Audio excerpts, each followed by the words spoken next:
Hey guys, welcome to the review and results show for the January 23rd, 2023 edition for AEW Dark Elevation. My name's Dan and I review every single AEW show. That's everything from Dark Elevation to all of their pay-per-views. So if you missed this show and you want a quick recap, or you enjoy watching everything, you want a place to talk all things AEW, you could do so right here. So please go right below this video, click that like button, the subscribe button, and the notification bell, because not only does that let you see all reviews that I do, but also helps others to find my channel. And without any further ado, let's get into the review. Dark Elevation kicked off with Zoe Dubois going up against Skye Blue. And first off, I gotta talk about Ian Riccaboni being back on commentary with Daddy Magic and Paul White. It's always great to hear his voice. He's probably my favorite commentator in the business today.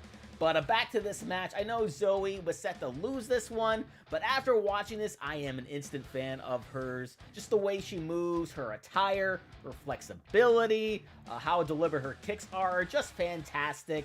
I think once she gets an All Elite graphic, if she ever does, with the right story, with the right build, she can do a lot of great things in AEW. But speaking of somebody who can do a lot of great things in AEW one day, we got Skye Blue, who looked absolutely tremendous. The way she fought from underneath was great. The head scissors into the knee, the face, that looked so good. And then that spinning kick to the jaw. Oh my goodness.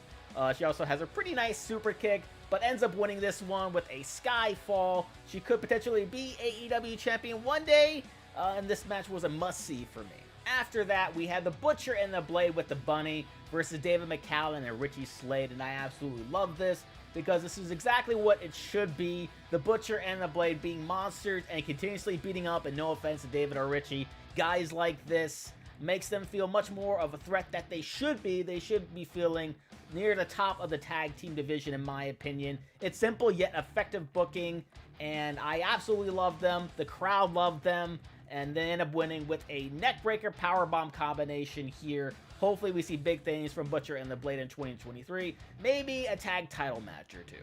We then go backstage where Athena is looking for Yuka Sakazaki, and she ends up fighting her, and the funniest thing of the night, I don't know why I laugh so much at it, and Yuka just sort of waves at her and says, "Hi!" I don't know why, it just sort of came out of me there.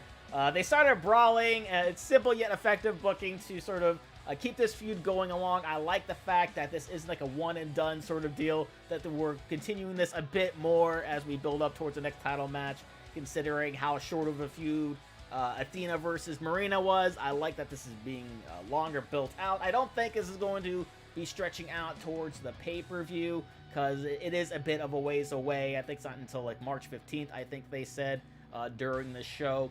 So it's nice to see this for now, maybe on a future Dark Elevation, maybe on a future Dark, or maybe even potentially if they decide to tell the story, they could even put this on TV if they wanted. Back to the ring now, we see La Faction Ingobernables, Rouge and Perro Peligroso, Preston Vance going up against Papacito Negro and Papacito Blanco. I do love the fact that we see Preston carrying around the mask of previous people he's torn the mask off of, especially considering that they're going up against two masked wrestlers. Very effective, very, very simple here.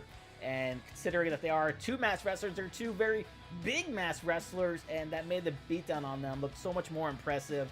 You have Rouge delivering a very devastating forearm, and then throwing them around the ringside like they're rag dolls.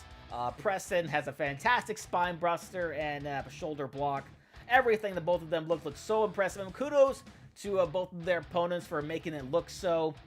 Rouge ends up finishing them off with the bull's horns, and of course, as they've been doing, they add insult to injury, tearing off the masks of both of their opponents. Another dominating win for the Faction Ingobernables.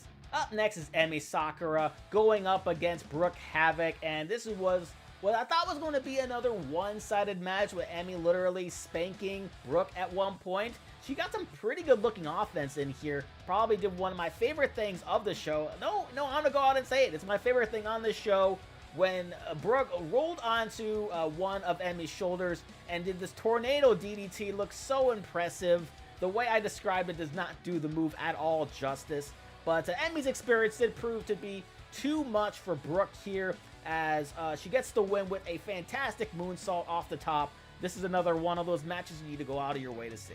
After that, it was Trustbusters Ari Daivari teaming up with Tony Nese, going up against Big Fonz and Jordan Cruz. Jordan, of course, doing some pretty good things over on the New Japan Strong. It's good to see him here. Unfortunately, he wasn't able to do too much as Ari and Tony were pretty dominant in their win, with Tony Nese delivering a smashing knee to the face of the Big Fonz for the win.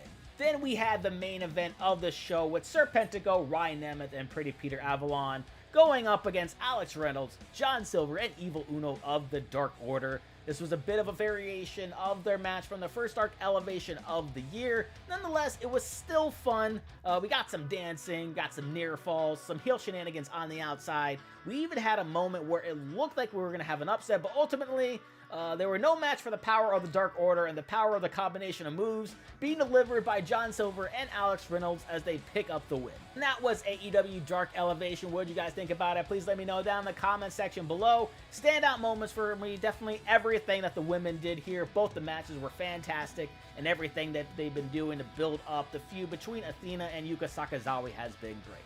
With that being said, if you do enjoy this, please go right below this video, click that like button, the subscribe button, and the notification bell, because not only does that let you see future reviews that I do, but also helps to get more eyes on my channel. And with that being said, thank you guys again for checking this out, and thank you guys for being all elite.